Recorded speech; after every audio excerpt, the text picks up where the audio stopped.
मुझे जब ये किरदार मिला उस समय मैं थोड़ा थोड़ा बचपना भी था। उस समय इस चीज़ का इतना ग्रेविटी, इस चीज़ की इतना वज़न पता नहीं होता कि ये कितना बड़ा कैरेक्टर है।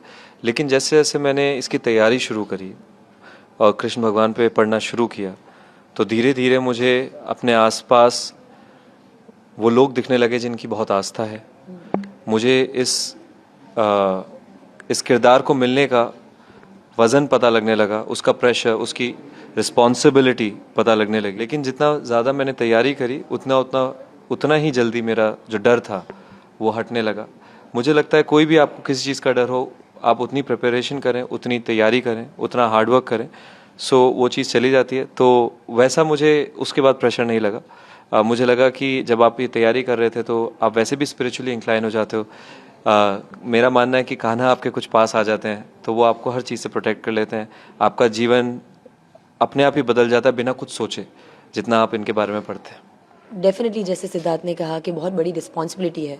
अगर मेरे नज़रिए से कृष्ण भगवान की कहानी दिखाई जा रही है तो मुझे अपने आप को इसमें काफ़ी डालना था। वो मुझे पता था कि मुझे खुद एज संस्कृति भी वो कृष्ण प्रेम होना चाहिए, जो मेरी आंखों में वो ऑनेस्टी दिखनी चाहिए।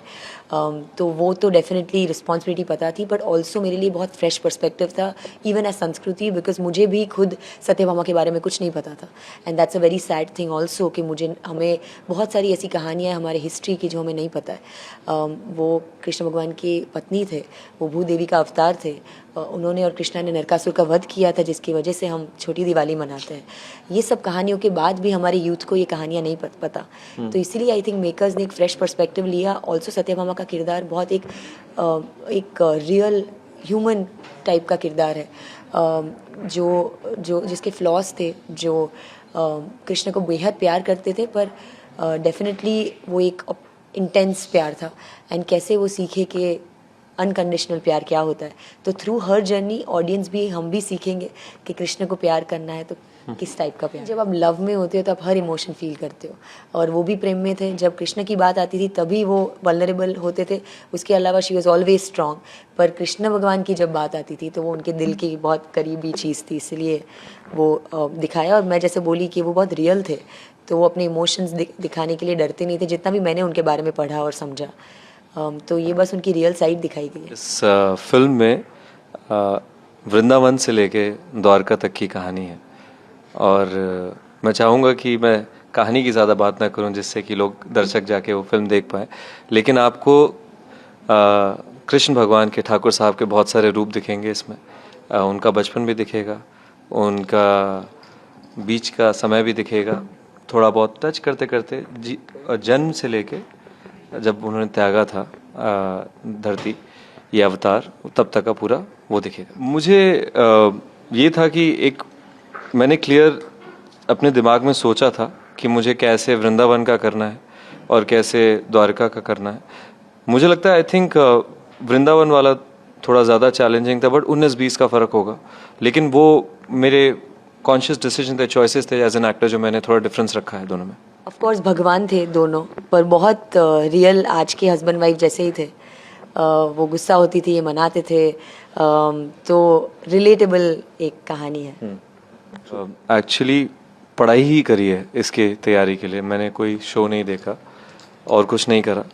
मैं जितना कुछ पढ़ सकता था, मेरे जो टीचर थे उन्होंने मुझे भगवत गीता के ट्रांसलेशन वाली बुक दी।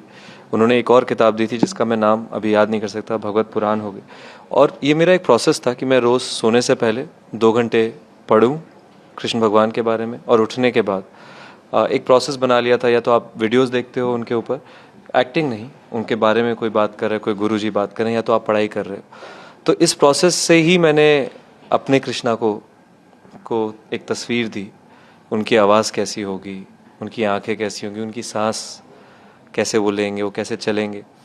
तो वहीं से मैंने जितना सीखा वो सीखा। मुझे ऐसा लगता है जब कृष्ण आपके पास आते हैं वो आपको छोड़ते नहीं। फिर अब इस प्रेपरेशन, इस तैयारी के दौर में मैं कृष्ण के काफ़ी पास गया, और आज मुझे लगता है जो भी मैं हूँ, सिद्धार्थ जिसको किरदार मिला था और आज जो सिद्धार्थ है वो अलग इंसान है।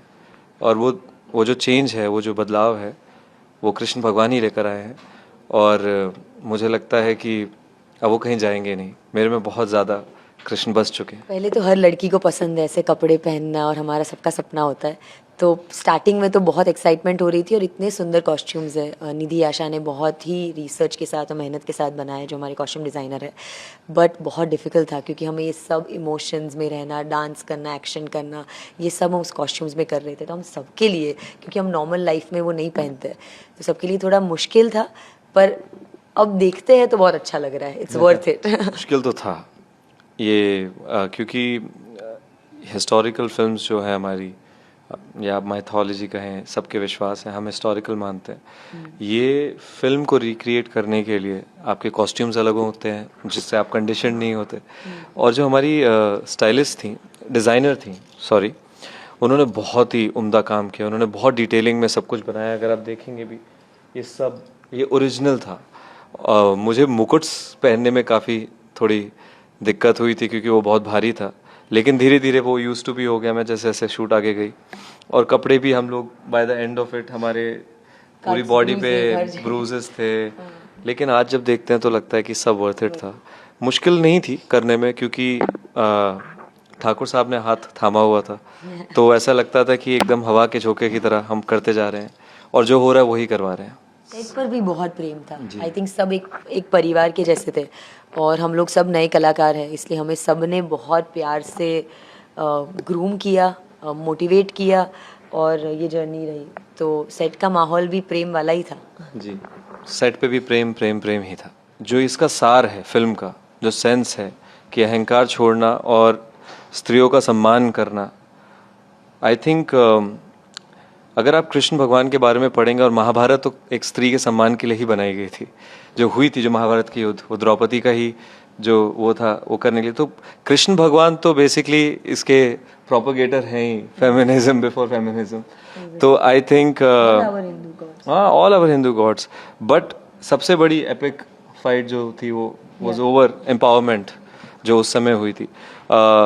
मैं बहुत ज़्यादा इससे ताल्लुक़ रखता हूँ। मैं मानता हूँ कि अहंकार छोड़ना चाहिए, अहंकार नहीं होना चाहिए। ये एक इंसान की ग्रोथ को रोक सकता है। और लाइक जो इंसान औरत की इज्जत नहीं करता, आई थिंक वो इंसान पुरुष नहीं। मैंने भी प्रिपरेशन करी थी। जो प्रेम मैंने सब में पाया, उसका प्रेम तो सेम था, एक ही था, लेकिन उसके मायने अलग अलग थे सबके साथ। राधा के साथ एक सेल्फलेस लव था जिसमें कुछ रिटर्न में नहीं चाहिए। सत्यभामा के साथ एक लव था, बट वो धर्मा भी था। वहाँ पे एक जो नियति जहाँ जानी थी और धर्मा अनफोल्ड होना था, वो भी था, लेकिन वो उसके सबसे करीब थे इवेंचुअलिटी में। और रुक्मणी जी के साथ भी सेम यही था। मेरे लिए सत्यभामा की एक चीज़ है जो मैं अभी भी मेरी लाइफ में इम्बाइब करने का ट्राई कर रही हूँ, वो है कि सत्यभामा बहुत करेजियस थे। वो कभी डरे नहीं सच बोलने से, अपने फादर के सामने खड़े रहने से, या इवन कृष्णा के सामने सत्य बोलने से कभी वो पीछे नहीं हटे। तो definitely standing up for what's right is something जो मैं उनसे सीखती हूँ। And expressing everything fully and feeling everything fully. तो वो जो भी फील करते थे वो अनअपोलोजेटिक थे in everything that she was feeling. तो वो काफ़ी एक इनोसेंस भी थी सत्यभामा में। तो आई थिंक ये सब चीज़ें हैं जो मैं ट्राई करती हूँ कि मेरी लाइफ में मैं उनसे सीख के ला पाऊँ। और रुक्मिणी जी के साथ जो उनका वो था, प्रेम था, सॉरी मैं वो रुक्मिणी जी, वो तो युगों से था ही, वो तो लिखा हुआ था, वो होना भी था। जब उनकी शादी भी होती है तो सब के सब आते हैं, बिकॉज हर अवतार में विष्णु लक्ष्मी वापस, उनका रीइंकार्नेशन इसीलिए था कि वो वापस कम टुगेदर हो। इस कहानी में एक अलग चीज़ थी, उनको किसी से विवाह से बचाने के लिए उन्होंने बुलाया था, लेकिन दिस वाज रिटन, उनकी नियति जो थी उनका to come together. I think हम दोनों अपने किरदार में बहुत ज़्यादा चले गए थे। मैंने जैसे आपको बोला कि मेरे लिए प्रेपरेशन इस फिल्म की एक ही चीज़ थी कि कृष्ण से मैं कैसे उस इंटेंसिटी से और उतनी प्योरिटी से प्यार कर पाऊँ, लॉर्ड कृष्ण से, भगवान से, कि वो मेरी आंखों में झलके। तो मैं सत्यभामा की उसमें मैंने बहुत ट्राई किया है कि मैं उसमें जा पाऊँ। But also in terms of acting अगर देखने जाओ, द क्राफ्ट, तो मैं और सिद्धार्थ हम दोनों बहुत अच्छे दोस्त हैं और पहले दिन से हमारे बीच में एक ईज़ थी, जिसकी वजह से हम लोग काफ़ी चीज़ें खुद डिस्कस करके कि हमें कैसे ये सीन अप्रोच करना है, या एक एनर्जी थी हमारे दोनों के बीच में जो एक दूसरे को कॉम्प्लीमेंट करती थी, and we knew a little bit of each other from before, तो दैट मे बी हेल्प्ड. तो सोचते हैं कि हमारा इतिहास है, माइथोलॉजी नहीं. वो एक पर्पस से ये फिल्म बनाई गई है. बहुत ही अच्छा मैसेज है. आज की जो जनरेशन है जिनको ज़्यादा नहीं पता वो बहुत ज़्यादा अवगत होगी अगर वर्ड स्प्रेड होगा, लोग जाके ये मूवी देखेंगे. मेरे जान पहचान में जिन लोगों ने ये फिल्म देखी है उनको नहीं पता था इस फैसेट के बारे में, कृष्ण भगवान की ज़िंदगी के, उनके जीवन के. तो वो बहुत ज़्यादा क्यूरियस हुए हैं, उन्होंने एक एक दो दो घंटे जाके पढ़ा है फिर इस कहानी के बारे में. तो मुझे लगता है वो एक जीत है हमारी फिल्म की. और आप एक एंटरटेनमेंट के माध्यम से ये मैसेज आगे तक पहुंचा रहे हैं, इससे बढ़िया क्या ही हो सकता है. लेकिन हमें आपका सपोर्ट चाहिए बस इसमें.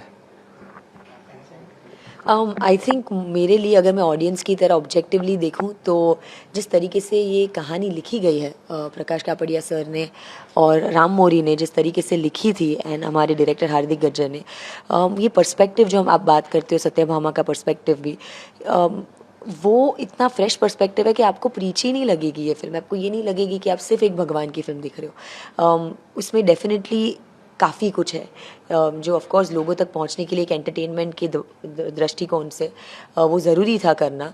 एंड मैंने स्क्रिप्ट भी पढ़ी तो मुझे बहुत इंटरेस्टिंग लगी just as a screen play.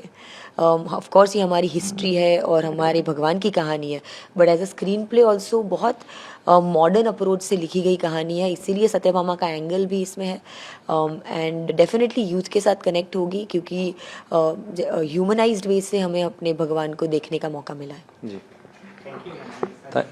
Thank you so much. Thank you so much.